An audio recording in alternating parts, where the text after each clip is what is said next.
नमस्कार, मैं विजय कुलवाल स्वागत करता हूं आपका राजस्थान सरकार और वेदांता के CSR इनिशिएटिव ई कक्षा में, जिसका टेक्निकल पार्टनर है मिशन ज्ञान। तो बच्चों, पिछले वीडियो में हमने अनुपात विश्लेषण के अति लघुत्रात्मक प्रश्नों को हल किया था और आज के वीडियो में हम लेकर आए हैं अनुपात विश्लेषण के लघुत्रात्मक प्रश्न, जिसमें कुछ प्रश्न अंकिक हैं और कुछ प्रश्न सैद्धांतिक हैं, जो कि आपको अनुपात विश्लेषण की सैद्धांतिक आपके ज्ञान को जांचेंगे। तो आइए बात करते हैं लघुत्रात्मक प्रश्नों की। लघुत्रात्मक प्रश्न संख्या 1, चालू अनुपात और तरल अनुपात में अंतर लिखिए। इस प्रश्न को हमने पिछले वीडियो में भी डिस्कस किया है। जब हमने अनुपात का परिचय वीडियो नंबर 1 देखा था, तब भी इसको बहुत अच्छे तरीके से डिस्कस किया था और यह परीक्षा की दृष्टि से महत्वपूर्ण है। पिछले वीडियो में मैं इस प्रश्न को बहुत अच्छे ढंग से समझा चुका हूं। एक बार फिर से आपको शॉर्ट एंड स्वीट समझा देता हूं। इसको अंतर के रूप में अगर आप लें तो 4 अंतर इसमें मुख्य तौर पर आप बता सकते हैं। अगर सबसे पहली बात की जाए तो संबंध, जो अंतर का आधार है वो संबंध में अगर चालू अनुपात की बात की जाए तो जो चालू अनुपात है वो चालू संपत्तियों और चालू दायित्वों के मध्य संबंध को बताते हैं, जबकि तरल अनुपात की अगर बात की जाए तो तरल अनुपात तरल संपत्तियों और चालू दायित्वों के मध्य संबंध को बताते हैं। दूसरा अंतर का आधार है उद्देश्य की अगर बात की जाए तो चालू अनुपात इस उद्देश्य से ज्ञात किया जाता है, संस्था ये जानना चाहती है कि संस्था अपने अल्पकालीन दायित्वों को 1 वर्ष के भीतर चुका पाएगी या नहीं चुका पाएगी। और अगर तरल अनुपात की बात की जाए तो तरल अनुपात इस बात की जांच करता है कि संस्था अपने अल्पकालीन दायित्वों को तुरंत भुगतान कर सकती है या नहीं। तीसरा अंतर का जो आधार है वो है आदर्श मात्रा। अगर चालू अनुपात की आदर्श मात्रा की बात की जाए तो इसकी आदर्श मात्रा है 2:1, जबकि तरल अनुपात की आदर्श मात्रा की बात की जाए तो वो है 1:1। उसके बाद में चौथा अंतर का जो आधार है वो है सही तरल स्थिति का चित्रण। तो चालू अनुपात जरूरी नहीं है कि संस्था की सही अल्पकालीन आर्थिक स्थिति को बताए, ऐसा जरूरी नहीं है, क्योंकि संस्था का अगर स्टॉक में ज्यादा पैसा फंसा हुआ है तो वो सही तरल स्थिति का चित्रण नहीं कर पाएगा, उसकी भुगतान क्षमता को नहीं बता पाएगा। लेकिन अगर तरल अनुपात की बात की जाए तो यह संस्था की अल्पकालीन शोधन क्षमता की बहुत अच्छी व्याख्या करता है। आइए, जैसा कि इसमें बताया गया है, संबंध चालू अनुपात चालू संपत्तियों और चालू दायित्वों के मध्य संबंध बताता है। तरल अनुपात तरल संपत्तियों व चालू दायित्वों के मध्य संबंध बताता है। इसके बाद में उद्देश्य की अगर बात करें तो 1 वर्ष के भीतर किनका भुगतान? चालू दायित्वों का भुगतान। यह ज्ञात करने के लिए चालू अनुपात ज्ञात किया जाता है, जबकि तरल अनुपात संस्था अपने चालू दायित्वों का भुगतान तुरंत कर पाएगी या नहीं कर पाएगी, इस बात की जांच करने के लिए बात की जाती है। आदर्श अनुपात की बात करें तो चालू अनुपात की आदर्श मात्रा 2:1 है और इसकी 1:1 है। और सही तरल स्थिति का चित्रण, तो यह आवश्यक नहीं है कि चालू अनुपात सही तरल स्थिति का चित्रण करे, जबकि तरल अनुपात की अगर बात करें तो तरल अनुपात सही एवं सटीक जानकारी देता है। यह प्रश्न बहुत ज्यादा इंपॉर्टेंट है और मैंने इसे बहुत अच्छी तरीके से 3 वीडियो में डिस्कस किया है, तो प्लीज आप इसे जरूर याद करें। अगला प्रश्न है अनुपात विश्लेषण का महत्व बताइए। अगर मैं अनुपात विश्लेषण के महत्व की बात करूं तो हमने जब अनुपात विश्लेषण का परिचय पढ़ा था तो उसमें अनुपात विश्लेषण के आपको लगभग 7-8 बिंदु महत्व के बताए गए थे, जैसे कि अनुपात विश्लेषण से आंकड़ों का सरलीकरण हो जाता है। इसके अलावा संस्था की लाभदायकता, शोधन क्षमता, तरलता आदि की जानकारी हो जाती है। ये सारी चीजें व्यवसाय के लिए बहुत लाभकारी होता है, कुशल प्रबंधन करने में अच्छा रहता है, अच्छा नियंत्रण स्थापित किया जाता है। लेकिन अगर इसे एक पैराग्राफ के तौर पर लिखना हो तो किस तरीके से लिखेंगे वो बात करते हैं। अनुपात विश्लेषण का महत्व, व्यवसाय के लिए अनुपात विश्लेषण का महत्व बहुत ज्यादा है, क्योंकि अनुपात विश्लेषण के द्वारा ही व्यवसाय की उन्नति हो रही है या नहीं, इस बात की जांच की जा सकती है, जैसे कि लाभदायकता अनुपात, शोधन क्षमता अनुपात, तरलता अनुपात आदि अनुपातों को ज्ञात कर आप संस्था की उन्नति की जांच कर सकते हैं। अनुपात विश्लेषण से व्यवसाय से जुड़े हुए विभिन्न पक्ष जैसे लेनदार है, विनियोजक है, क्रेता और विक्रेता है, जो भी व्यवसाय की उन्नति में या उसकी लेखांकन सूचनाओं में जानने की इच्छा रखते हैं, उन्हें इस बात की जानकारी अनुपात विश्लेषण के माध्यम से और आसानी से हो जाती है, क्योंकि अनुपात विश्लेषण वित्तीय विवरण के आंकड़ों को और भी सरल रूप से स्पष्ट करता है। अतः इन विश्लेषणों के माध्यम से अपना आकलन करके व्यवसाय भी उत्तरोत्तर प्रगति कर सकता है। तो कुल मिलाकर इस पैराग्राफ का सार यह निकलता है कि अनुपात विश्लेषण संस्था के लिए बहुत ज्यादा उपयोगी है, क्योंकि अनुपात विश्लेषण के माध्यम से संस्था अपने द्वारा किए गए कार्यों के जो निष्पादन जो किया है, जो परिणाम प्राप्त हुआ है, उसका मूल्यांकन कर सकती है और आगे आने वाले वर्षों में सुधारात्मक कार्यवाही कर सकती है। यानी कि कुशल प्रबंध करने के लिए और प्रभावी नियंत्रण के लिए भी अनुपात विश्लेषण आवश्यक है। अगला प्रश्न, दीर्घकालीन ऋणों के भुगतान करने की क्षमता पर प्रकाश डालने वाले। तो स्टूडेंट्स, पहले मैं आपको बताना चाहूंगा दीर्घकालीन ऋण क्षमता, अल्पकालीन ऋण क्षमता का क्या मतलब है। आप सभी जानते हैं कि संस्था दो तरीके से उधार ले सकती है, एक अल्पकालीन ऋण और एक दीर्घकालीन ऋण। अल्पकालीन ऋण का मतलब जिन्हें हम करंट लायबिलिटीज या चालू दायित्व कहते हैं, जिन्हें 1 वर्ष के भीतर भीतर हमें भुगतान करना होता है। तो उनकी शोधन क्षमता की जांच करने के लिए तरलता अनुपात निकाले जाते हैं। और अगर बात करें दीर्घकालीन ऋणों को भुगतान करने की क्षमता पर प्रकाश डालने के लिए, तो मैं आपको बताना चाहूंगा इसके लिए निकाले जाते हैं शोधन क्षमता अनुपात, जिसमें आपको 4 अनुपात मुख्य तौर पर पढ़ाए गए हैं। कौन कौन से? ऋण क्षमता अनुपात, डेब्ट इक्विटी रेशियो, स्वामित्व अनुपात, ब्याज व्याप्ति अनुपात और खुद शोधन क्षमता अनुपात। आइए बात करते हैं दीर्घकालीन ऋणों के भुगतान करने की क्षमता पर प्रकाश डालने के लिए निम्न अनुपात ज्ञात किए जाते हैं। ऋण क्षमता अनुपात, डेब्ट इक्विटी रेशियो, जो कि संस्था के अंदर स्वामियों की पूंजी और ऋण पूंजी को पृथक पृथक करके उनका आपसी अनुपात ज्ञात करता है। शोधन क्षमता अनुपात, सॉल्वेंसी रेशियो जिसे हम कहते हैं, और इसका फॉर्मूला अगर आपको ध्यान हो स्टूडेंट्स, तो टोटल आउटसाइड लायबिलिटीज बटा टोटल असेट्स प्रयोग किया जाता है। और साथ ही साथ इसमें यह जांच की जाती है कि संस्था अपने दायित्वों को चुकाने में सक्षम है या नहीं। मुख्य तौर पर यह इसलिए निकाला जाता है ताकि यदि संस्था कभी दिवालिया हो जाए तो संस्था अपनी संपत्तियों को बेचकर अपनी बाहरी ऋणों को भी चुकाने में सक्षम होगी या नहीं। तो यह अनुपात किस किस के मध्य अनुपात बताता है? बाहरी पैसा, बाहरी ऋण और कुल संपत्तियों के मध्य अनुपात को व्यक्त करता है। स्वामित्व अनुपात, यह अनुपात क्या बताता है?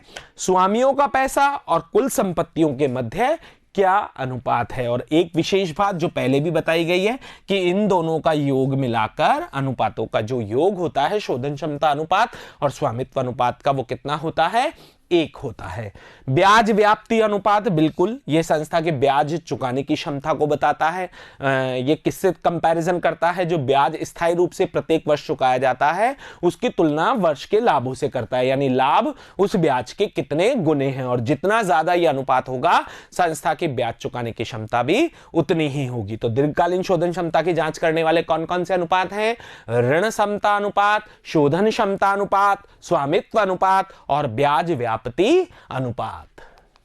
अगला प्रश्न, अनुपात विश्लेषण की 4 सीमाएं बताइए। आपको यहां पर अनुपात विश्लेषण के 4 दोष, 4 कमियां बतानी है। तो आप अनुपात विश्लेषण में मुख्य तौर पर बता सकते हैं कि इसमें गुणात्मक तथ्यों का अभाव होता है, क्योंकि इसमें केवल मौद्रिक तथ्यों को लिया जाता है। एक अकेले अनुपात का महत्व नहीं होता है। इसके अलावा वित्तीय विश्लेषक की जो योग्यता होती है वो भी इसको प्रभावित करती है। वित्तीय विवरणों की जो लेखांकन की जो सीमाएं हैं, जो दोष हैं, वो दोष भी अनुपात विश्लेषण में भी शामिल हो जाते हैं। आइए बात करते हैं अनुपात विश्लेषण की 4 सीमाएं निम्न प्रकार है। एक अकेले अनुपात का सीमित महत्व। बिल्कुल, अनुपात विश्लेषण तभी संभव है जब आपके पास अनुपातों का समूह हो, ताकि आप उनकी आपस में तुलना कर सके। यदि एक अकेली संख्या है या एक अकेली मद है तो उसका अनुपात कोई महत्व नहीं रखता है। झूठे दिखावे से प्रभावित, यह हम पहले भी डिस्कस कर चुके हैं। कई बार लेखांकन में झूठे दिखावे का प्रयोग किया जाता है, जिसे कि विंडो ड्रेसिंग कहा जाता है। संस्था ऐसा क्यों करती है, इसका कोई भी कारण हो सकता है। बाहरी विनियोक्ताओं को आकर्षित करना, या किसी बाहरी वित्तीय संस्था से ऋण लेना, या कोई और भी रीजन हो सकता है। तो कुल मिलाकर जब झूठे दिखावों से अगर लेखे प्रभावित होंगे तो उससे अनुपात विश्लेषण भी प्रभावित होगा। तथ्यों के गुणात्मक विश्लेषण का अभाव। बिल्कुल, इसमें आंकड़ों के केवल जो मुद्रा के रूप में जिन्हें मापा जा सकता है, जिन्हें गणितीय रूप से प्रकट किया जा सकता है, उन्हीं तथ्यों पर ध्यान दिया जाता है और गुणात्मक तथ्यों पर ध्यान नहीं दिया जाता, चाहे वे व्यापार के लिए कितने भी उपयोगी क्यों ना हो। वित्तीय विवरणों की सीमाओं का निहित होना। जो दोष वित्तीय विवरणों में होते हैं वो दोष ज्यों के त्यों अनुपात विश्लेषण में शामिल हो जाते हैं, क्योंकि आपके द्वारा जो विश्लेषण किया जाता है वो वित्तीय विवरणों का किया जाता है। तो जो दोष वित्तीय विवरण में है वो दोष अनुपात विश्लेषण में भी ज्यों के त्यों शामिल हो जाते हैं। अगला प्रश्न है, अंशधारियों के कोषों में कौन कौन सी मदें शामिल की जाती है? आप शेयर होल्डर फंड में क्या क्या शामिल करते हैं? तो स्टूडेंट्स, जैसा हमने याद किया है कि यदि प्रश्न की बैलेंस शीट में इक्विटी शेयर कैपिटल, समतांश पूंजी, प्रेफरेंस शेयर कैपिटल, अधिमान अंश पूंजी, रिजर्व एंड सरप्लस जैसे जनरल रिजर्व दे रखा हो, प्रॉफिट एंड लॉस का क्रेडिट बैलेंस दे रखा हो, सिक्योरिटीज प्रीमियम दे रखा हो, या और कोई रिजर्व दे रखा हो, तो वो सब जोड़ लिए जाते हैं।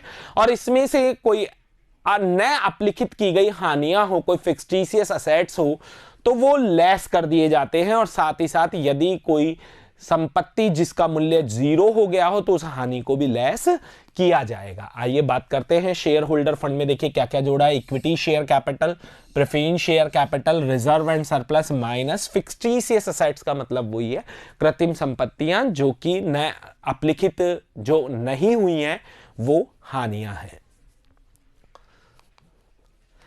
सकल लाभ अनुपात, ग्रॉस प्रॉफिट रेशियो और शुद्ध लाभ अनुपात को समझाइए। तो कभी भी किसी भी अनुपात को अगर समझाने की बात आ जाए तो सबसे पहले तो आप उसका अर्थ बताएं। और अर्थ बताने का तरीका मैंने आपको बता रखा है कि आप प्रत्येक रेशियो में 2 मदों का प्रयोग करते हैं।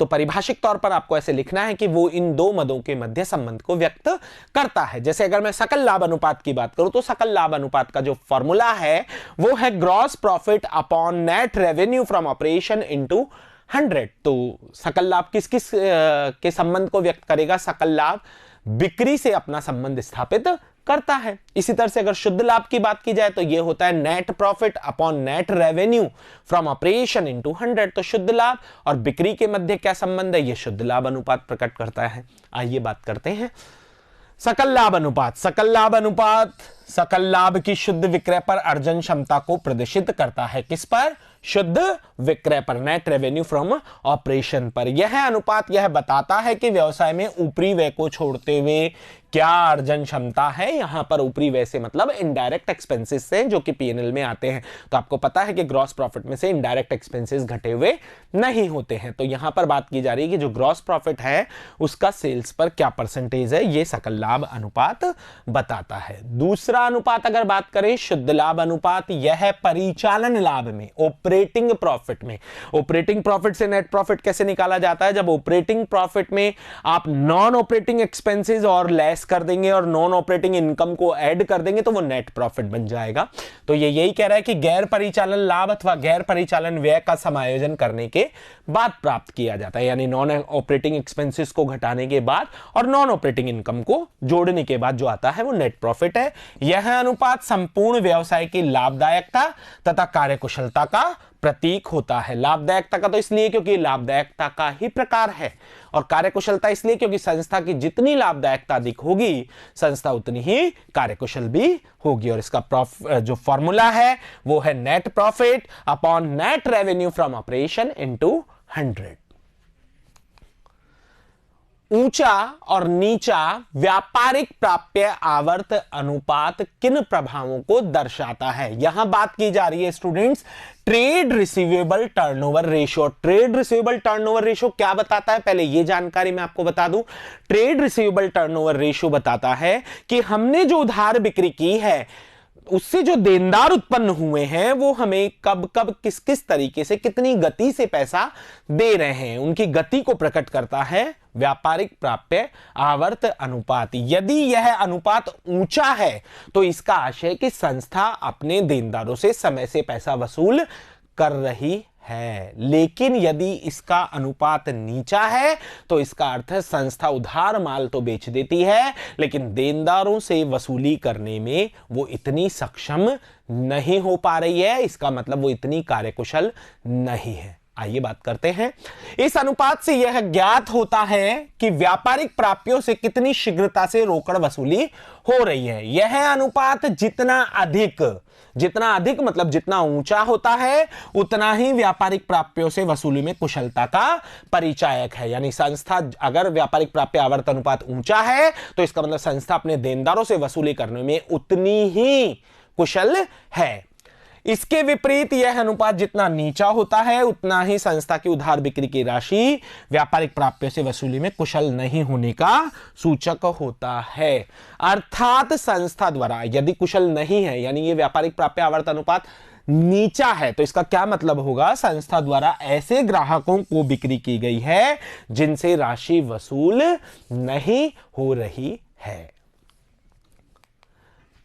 बेचे गए माल की लागत, बात किसकी कर रहे हैं, कॉस्ट ऑफ गुड्स सोल्ड, जिसे अब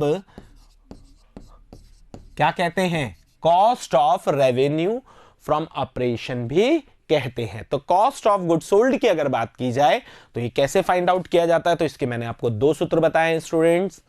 opening stock plus purchase plus direct expenses minus closing stock, इससे भी कॉस्ट ऑफ गुड्स सोल्ड निकाला जा सकता है।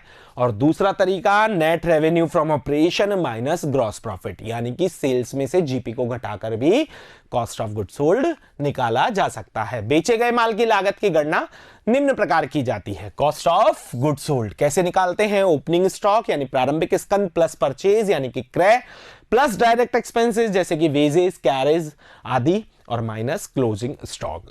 या फिर दूसरा तरीका net revenue from operation minus gross profit. Net revenue from operation का मतलब आप जान गए होंगे स्टूडेंट्स, इसका मतलब है नेट सेल्स।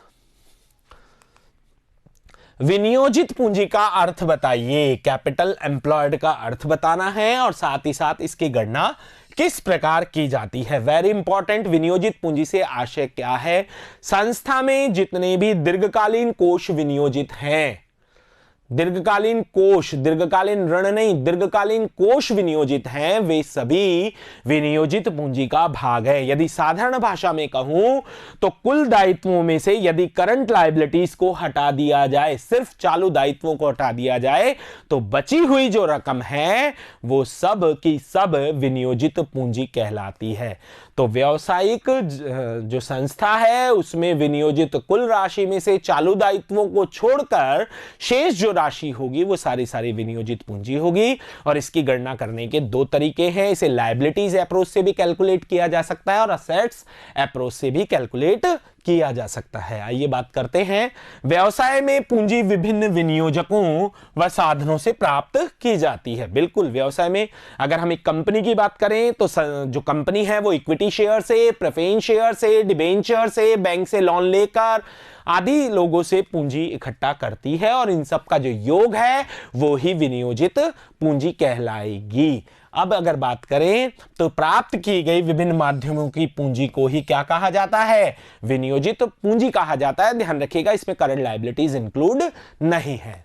इसकी गणना निम्न प्रकार से अगर आपको दायित्व पक्ष से करनी है तो करंट लायबिलिटी को छोड़कर सब कुछ ले लीजिए, समतांश पूंजी ले लीजिए, पूर्वाधिकार अंश पूंजी ले लीजिए, संचय एवं दायित्व ले लीजिए, दीर्घकालीन ऋण, दीर्घकालीन आयोजन वो भी ले लीजिए। यदि कोई कृत्रिम संपत्तियां हैं जैसे कोई फिक्स्ड एसेट्स है तो उन्हें लेस कर दीजिए और गैर व्यापारिक विनियोग, यदि संपत्ति पक्ष की और कोई गैर व्यापारिक विनियोग हो तो उन्हें भी लेस कर दीजिए। ये तो है दायित्व पक्ष से। और अगर संपत्ति पक्ष से करना है तो शुद्ध स्थायी संपत्ति यानी डेप्रिसिएशन घटाने के बाद विनियोग केवल कौन से लेने हैं, व्यापारिक विनियोग प्लस चालू संपत्ति, और उनमें से क्या घटाना है, चालू दायित्व को आपको लेस करना है। ये ध्यान रखिएगा, जब असेट साइड अप्रोच से किया जाएगा तो उसमें से करंट लायबिलिटीज को लेस करना है, क्योंकि इन तीनों का जो टोटल है, यहां तक इन तीनों का जो टोटल है वो तो लायबिलिटीज, टोटल लायबिलिटीज के बराबर है। जबकि हम अगर बात करें तो करंट लायबिलिटीज को कैपिटल एम्प्लॉयड का पार्ट नहीं मानते हैं, तो उन्हें हटाने के लिए लेस करना होगा। परिचालन लाभ अनुपात का अर्थ, ऑपरेटिंग प्रॉफिट रेशो का आपको अर्थ बताना है और साथ ही साथ इसका महत्व बताना है। तो ऑपरेटिंग प्रॉफिट, परिचालन लाभ वह लाभ है जो कि संस्था की जो मेन मुख्य क्रिया है, संचालन क्रिया है, उससे जो उत्पन्न लाभ हुआ है वो कहलाता है परिचालन लाभ।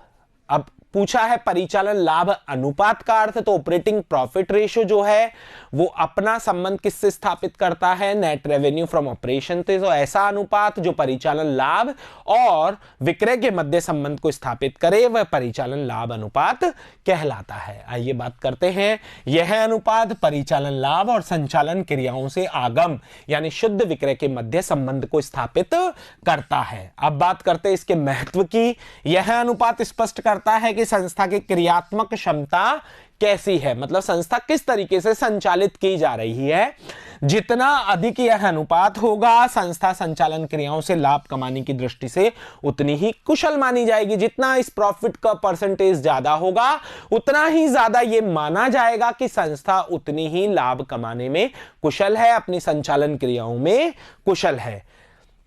कुछ संस्थाओं में संचालन क्रियाओं से लाभ कम होता है, किंतु गैर संचालन क्रियाओं का लाभ अधिक होता है। कई बार कुछ संस्थाएं ऐसी होती हैं जिनका ऑपरेटिंग प्रॉफिट तो कम होता है और जो नॉन ऑपरेटिंग आइटम्स होते हैं वो ज्यादा होते हैं, नॉन ऑपरेटिंग इनकम जो होती है वो ज्यादा होती है। तो शुद्ध लाभ अनुपात बढ़ जाता है, बिल्कुल, क्योंकि जो नॉन ऑपरेटिंग इनकम है यदि वो ऑपरेटिंग प्रॉफिट में जोड़ दी जाए तो वो नेट प्रॉफिट बन जाता है। तो शुद्ध लाभ अनुपात बढ़कर आता है और ऑपरेटिंग प्रॉफिट उस दशा में कम होकर आता है, तो उसका रेशियो भी कम आता है। तो वास्तव में संस्था की जो संचालन क्रियाओं की माप है, सही माप है, वो परिचालन लाभ अनुपात ही है। यानी यहां पर इसके कहने का मतलब यह है कि किसी संस्था का शुद्ध लाभ अनुपात सपोज दैट 30% है, जबकि ऑपरेटिंग प्रॉफिट रेशियो 10% है, तो इसका मतलब वो संस्था संचालन क्रियाओं की दृष्टि से, कार्यकुशलता की दृष्टि से अच्छी संस्था नहीं है, क्योंकि वहां पर संचालन क्रियाओं का लाभ कम है और गैर संचालन क्रियाओं का लाभ ज्यादा है। चलिए अब चलते हैं अगले प्रश्न की ओर। एक व्यापारिक संस्था का स्कंद आवर्त अनुपात 15 गुना है, स्टॉक टर्नओवर रेशियो 15 गुना है तथा इसके औसत स्कंद का मूल्य 20,000 है। एवरेज स्टॉक जो है वो 20,000 है। माल विक्रय मूल्य पर 25% लाभ पर बेचा जाता है और आपको बतानी है लाभ की राशि। यहां पर आपको प्रॉफिट निकालना है। अब अगर स्टूडेंट्स बात की जाए तो ये प्रश्न थोड़े अलग ढंग के हैं, क्योंकि इसमें अब तक आपको क्या होता था, cost of revenue from operation और एवरेज स्टॉक दिया जाता था और आप उससे स्टॉक टर्नओवर निकालते थे। यहां अगर आप गौर करेंगे तो आपको एवरेज स्टॉक दिया गया है और स्टॉक टर्नओवर का आंसर आपको दिया गया है और उससे आपको कुछ इंफॉर्मेशन निकालनी है और फिर अंत में उसकी सहायता से लाभ की राशि निकालनी है। तो आइए ऐसे प्रश्नों को कैसे हल करते हैं मैं आपको बताऊं। स्टॉक टर्नओवर रेशियो, जैसा कि आप सभी जानते हैं कि स्टॉक टर्नओवर रेशियो का जो फॉर्मूला है वो क्या है, cost of revenue from operation upon average stock.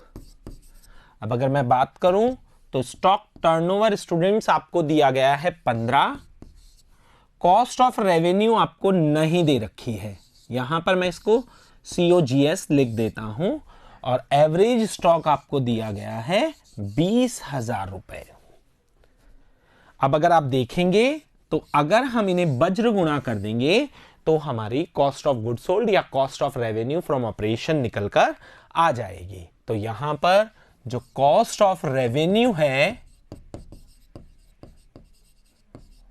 वो हो गई 20,000 इंटू 15 यानी कि 3 लाख। सवाल में अगर आप गौर करेंगे तो आपको लाभ की दर दी है विक्रय मूल्य पर 25%।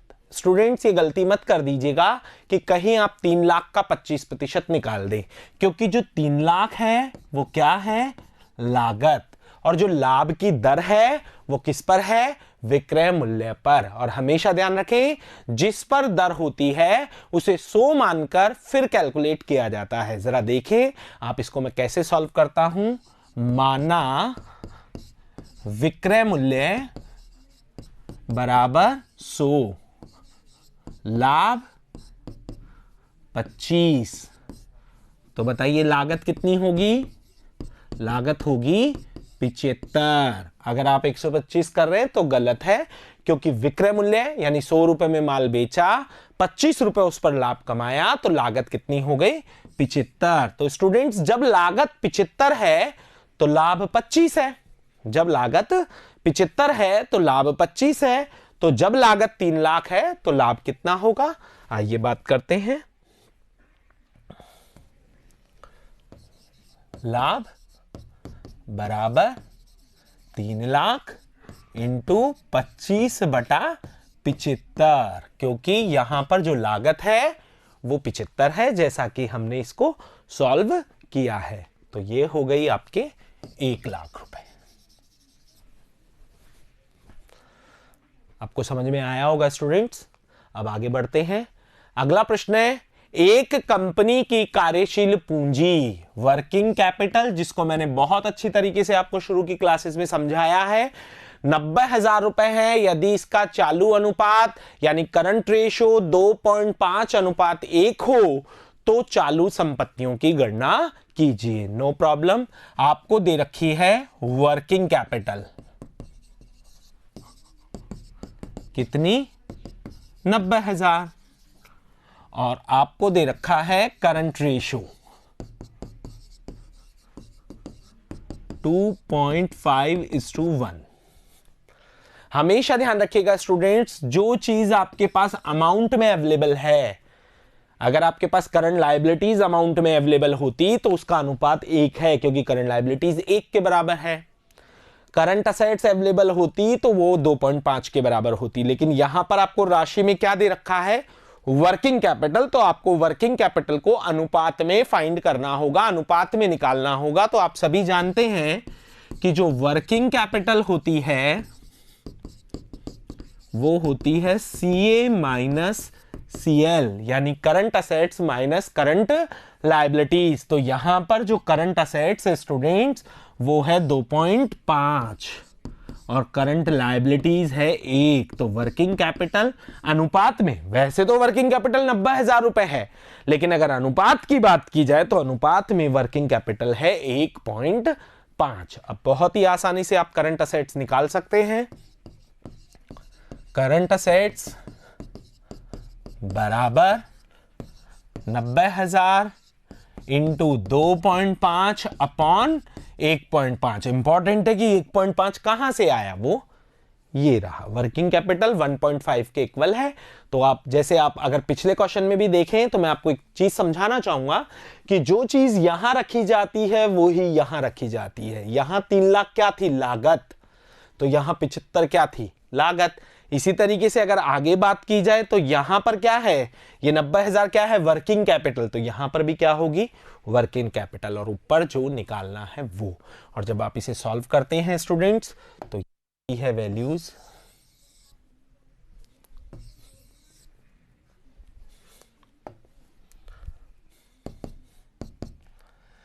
एक 1,50,000 आपकी करंट असेट्स की वैल्यू आती है 1,50,000।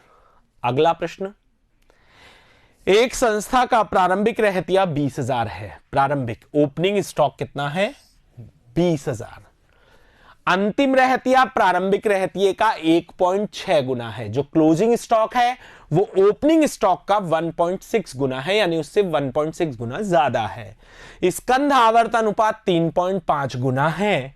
विक्रय 1,40,000 हो तो सकल लाभ की गणना कीजिए। आपसे पूछा गया है ग्रॉस प्रॉफिट, और आप सभी जानते हैं कि ग्रॉस प्रॉफिट का फॉर्मूला होता है net revenue from operation. Revenue from operation आपको दे रखी है 1,40,000 minus cost of revenue from operation.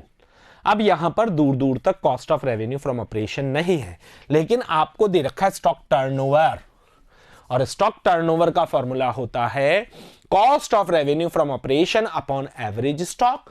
आपको स्टॉक टर्नओवर दिया हुआ है, ओपनिंग स्टॉक भी दे रखा है, क्लोजिंग स्टॉक भी फाइंड आउट हो जाएगा, तो उससे एवरेज स्टॉक भी निकल जाएगा।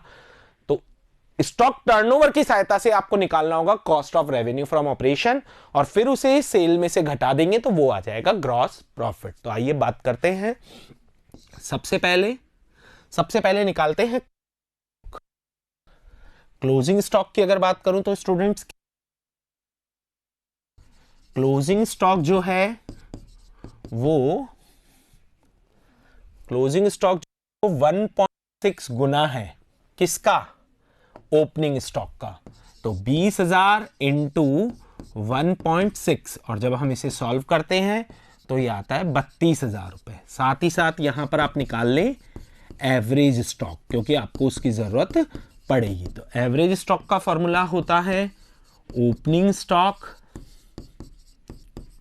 Plus closing stock upon 2।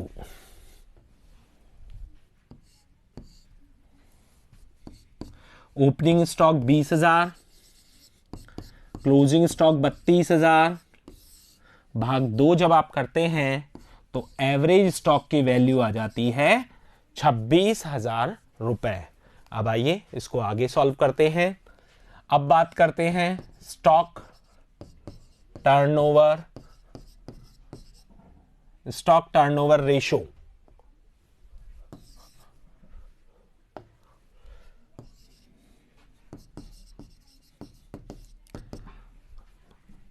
Cost of revenue upon average stock.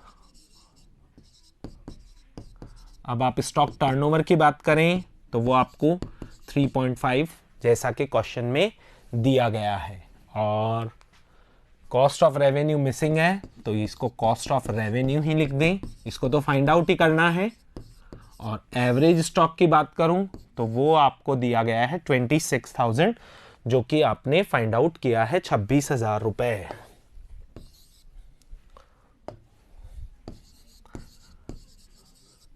जब आप इसे सॉल्व करते हैं तो कॉस्ट ऑफ रेवेन्यू आता है आपके, बज्रगुणा कर लेंगे आप इसको तो ये आएगा 91,000, 91,000।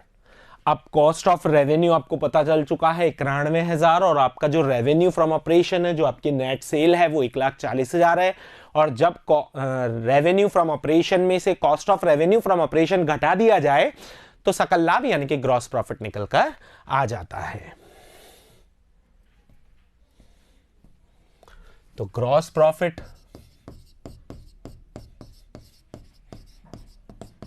Is equal to revenue from operation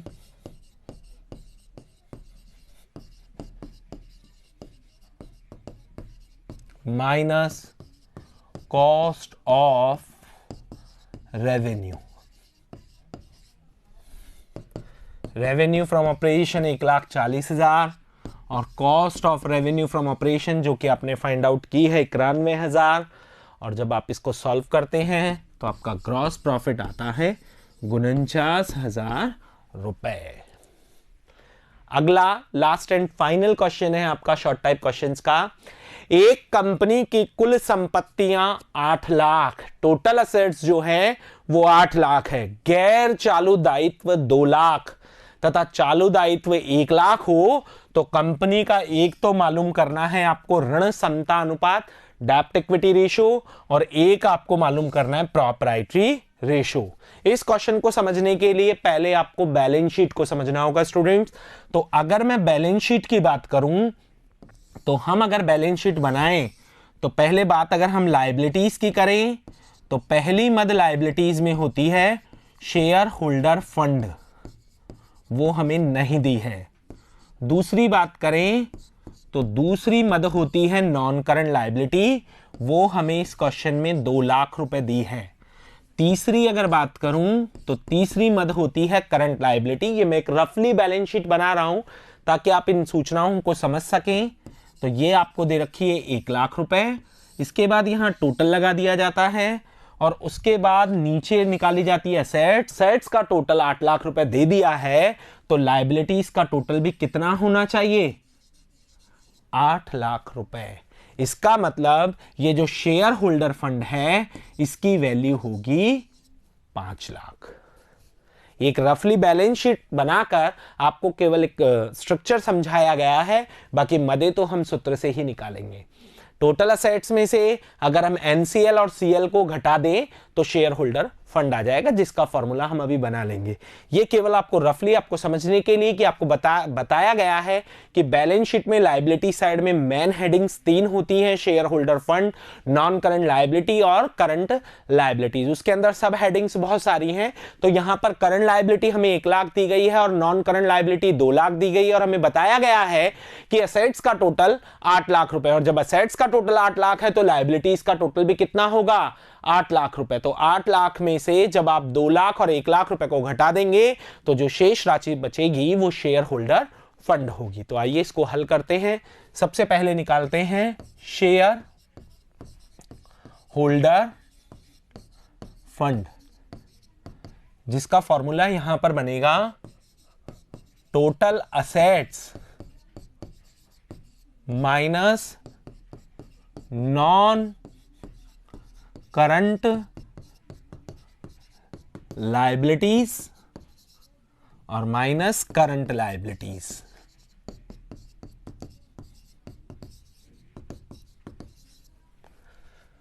total assets कितनी? 8 लाख। नॉन करंट लायबिलिटी कितनी? 2 लाख। करंट लायबिलिटी कितनी? 1 लाख। वैल्यू निकलकर कितनी आई? 5 लाख।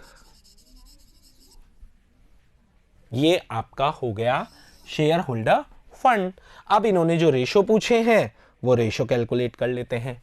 पहला रेशो इन्होंने पूछा है डेब्ट इक्विटी रेशो, जिसका फॉर्मूला है total outside liabilities upon share holder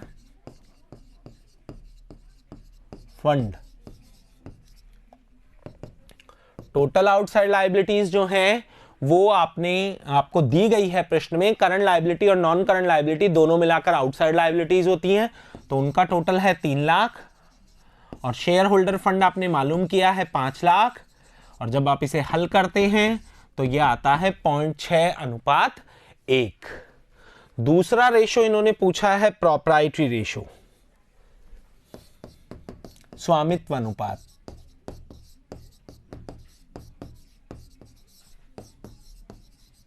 जिसका फॉर्मूला होता है share holder fund upon total assets. Share holder fund जो आपने फाइंड आउट किया है कितना? 5 लाख, और टोटल असेट्स क्वेश्चन में दी गई है 8 लाख, और जब आप इसे सॉल्व करते हैं तो यह आता है 0.625:1।